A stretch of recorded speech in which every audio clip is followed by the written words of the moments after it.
그날 아침 나는 평생 처음으로 살아 있어도 사는 것 같지 않다는 말을 입 밖으로 꺼냈다.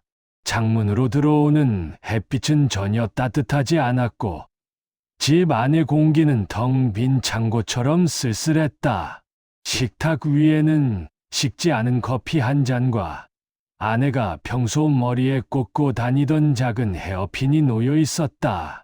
오늘이 아내가 떠난 지 정확히 1년째 되는 날이었다.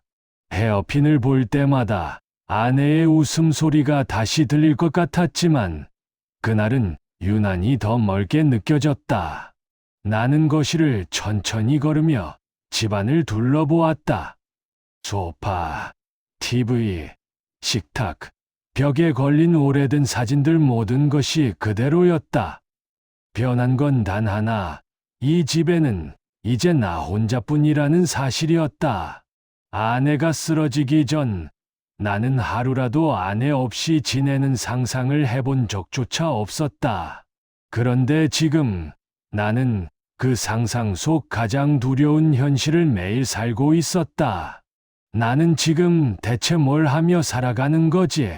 그 질문이 머릿속을 계속 맴돌았다. 아침에 눈을 뜨는 이유도 희미하고 밥을 먹는 이유도 흐릿했다. 그냥 시간이 흘러가니까 사라지는 것뿐이었다. 나는 식탁 의자에 앉아 아내의 헤어핀을 손끝으로 가만히 만졌다. 여보, 나 지금 정말 모르겠다. 이렇게 살아도 되는 건가? 혼잣말은 벽에 부딪혀 돌아오지 않았다. 그때 TV가 자동으로 켜지며 아침 뉴스가 흘러나왔다. 지루한 정치 뉴스가 지나가고 이어서 나온 건강 코너에서 한 장면이 눈에 들어왔다. 최근 노년층 사이에서 가장 빠르게 확산되는 취미, 파크골프. 화면 속에는 여러 노년층이 공을 치며 큰 소리로 웃고 있었다. 서로 등을 두드리고 공이 잘 맞으면 박수치고 잘못 맞으면 또 웃고. 나는 화면을 보며 이상한 기분이 들었다. 나는 마지막으로 누군가와 저렇게 큰 소리로 웃어본 게 언제였던가. 그 순간 아내가 생전에 했던 말이 떠올랐다. 여보, 나중에 내가 없어도 절대 혼자 지내지 마요. 사람은 혼자 있으면 더 빨리 늙어요. 그때는 웃으며 넘겼지만 지금 그 말이 뼈처럼 와닿았다. 나는 TV를 끄고 자리에서 천천히 일어났다. 그래, 뭐라도 해야지. 아무도 없는 집에서 이렇게 살다가는 어느 날 숨이 멎어도 아무도 모를 것 같았다. 나는 신발을 신으며 속으로 말했다. 어디까지 가는지는 모르지만 가보자. 뭐라도 해보자. 나는 그렇게 파크 골프장으로 향했다. 공을 칠 생각은 전혀 없었다. 그저 사람들의 웃음소리를 듣고 싶었다. 살아있는 기운 같은 걸 조금이라도 느껴보고 싶었다. 파크 골프장에 도착했을 때 나는 마치 자신이 초대받지 않은 자리에 들어온 사람처럼 어색했다. 사람들은 이름을 부르며 반갑게 인사했고 서로의 스윙을 보고 조언을 해주고 공이 잘 굴러가면 환호했다. 그 모든 풍경은 내게 너무 낯설었다.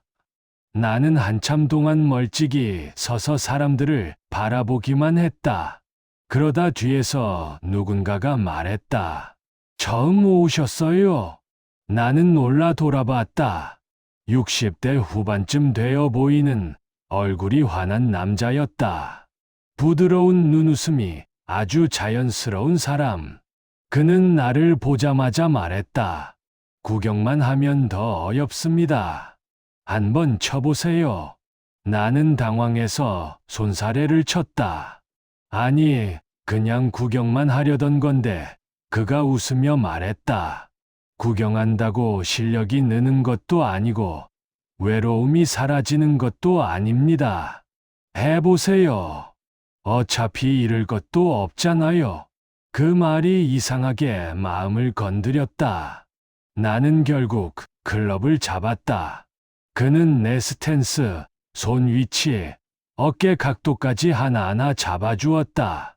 그리고 내가 처음 스윙을 했을 때 공이 엉뚱한 쪽으로 굴러갔는데도 그는 박수를 치며 말했다. 처음 치는 분 중에 이 정도면 아주 좋아요. 나는 민망해서 웃었다. 그런데 마음 한편이 이상하게 포근했다. 아내가 떠난 뒤로 이렇게 누군가에게 잘했다는 말을 들어본 적이 없었다. 그날 이후 나는 자연스럽게 매일 같은 시간에 파크 골프장에 갔다. 그 남자, 이름은 정우였다. 정우는 참 이상한 사람이었다. 낯선 사람에게도 편하게 말을 걸고 사람들 사이에서 웃음을 만들어내는 사람. 나는 그와 함께 있으면 심장 박동이 조금 빨라지는 느낌이 들었다. 아, 내가 아직 살아있구나. 그런 감각을 정말 오래간만에 느꼈다. 정우는 어느 날 말했다. 경님, 사람이요. 새로운 걸 배우기 시작하면 다시 살아나는 거예요. 나는 속으로 중얼거렸다. 나도 다시 살아나는 걸까? 파크 골프를 시작하고 석 달쯤 됐을 때였다.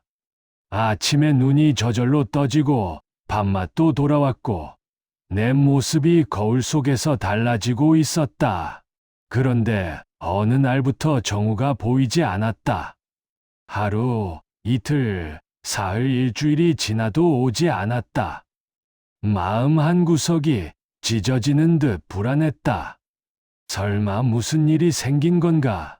조끼 주머니에서 정우가 적어준 번호가 손에 잡혔다. 수십 번을 망설이다 전화를 걸었다. 여보세요. 전화기 너머에서 들린 그의 목소리는 평소와 달랐다. 너무 지쳐 있었다. 정우 씨, 저예요. 파크 골프장에서 그가 힘겹게 말했다. 제 아내가 갑자기 쓰러졌어요. 지금 중환자실입니다. 그 말에 나는 다리가 풀렸다. 아내가 쓰러졌던 그날, 병원 복도에서 절망했던 나의 모습이 번개처럼 떠올랐다. 정우의 떨리는 목소리는 그때의 나와 똑같았다. 나는 숨을 고르고 조심스럽게 물었다. 제가 병원 가도 될까요? 정우는 잠시 말이 없다가 말했다. 와주세요. 나는 바로 병원으로 향했다. 병실 앞에서 마주한 정우의 얼굴은 망가져 있었다. 눈 밑은 퀭했고 며칠을 못 잔 사람처럼 어깨가 축 처져 있었다. 그가 나를 보더니 아주 작은 목소리로 말했다. 와줘서 고맙습니다. 나는 그의 손을 잡았다. 혼자 버티지 마요. 그게 가장 힘들어요. 정우는 고개를 숙이다가 조용히 울기 시작했다. 그 모습은 너무 익숙했다. 몇 달 전 같은 복도에서 내가 똑같이 울고 있었다. 우리는 병원 복도에서 오랫동안 아무 말 없이 앉아 있었다. 어떤 말보다 침묵이 더 큰 위로가 되었다. 정우의 아내는 기적처럼 회복했다. 몇 달 후 퇴원하던 날 그는 내 손을 잡고 말했다. 경님, 그날 와줘서, 그날 어깨 잡아줘서 그게 제게 정말 큰 힘이었습니다. 나는 웃으며 고개를 저었다. 아닙니다. 저도 그때 누군가 와줬으면 좋겠다는 생각을 했었거든요. 그 이후로 우리는 서로의 인생을 조금씩 나누기 시작했다. 파크 골프장에서 만나 공을 치고 커피를 마시며 이야기를 나누고 때로는 집 근처 산책도 했다. 어느 날 정우는 말했다. 경님, 사람은 혼자 있을 때 무너집니다. 그러니까 이제 서로 기대면서 삽시다. 지금의 나는 아침에 눈을 뜨면 자연스럽게 미소가 난다. 파크 골프 가는 날에는 옷을 고르는 시간이 즐겁고 누군가와 약속이 있는 것만으로도 하루가 빛난다. 내 표정은 예전보다 훨씬 밝아졌고 주변 사람들도 그 변화를 알아본다. 무엇보다 놀라운 것은 아내를 떠올릴 때 이제는 가슴이 찢어질 것 같은 고통 대신 따뜻함이 먼저 떠오른다는 것이다. 아내가 남긴 말이 내 안에서 조용히 자라났다. 여보, 사람 사이에 있어야 안 늙어요. 나는 그 말을 이제야 이해했다. 나는 파크 골프장에서 새로운 사람을 만났고, 새로운 인연을 만들었고, 잃어버렸던 삶의 감각을 되찾았다. 나는 말하고 싶다. 늦은 나이는 없다. 늦게 피는 꽃도 결국 꽃이다. 그래서 오늘도 나는 파크 골프장으로 향한다. 내 인생의 두 번째 봄이 다시 피어나고 있기 때문이다. 구독과 좋아요는 큰 힘이 됩니다. 감사합니다.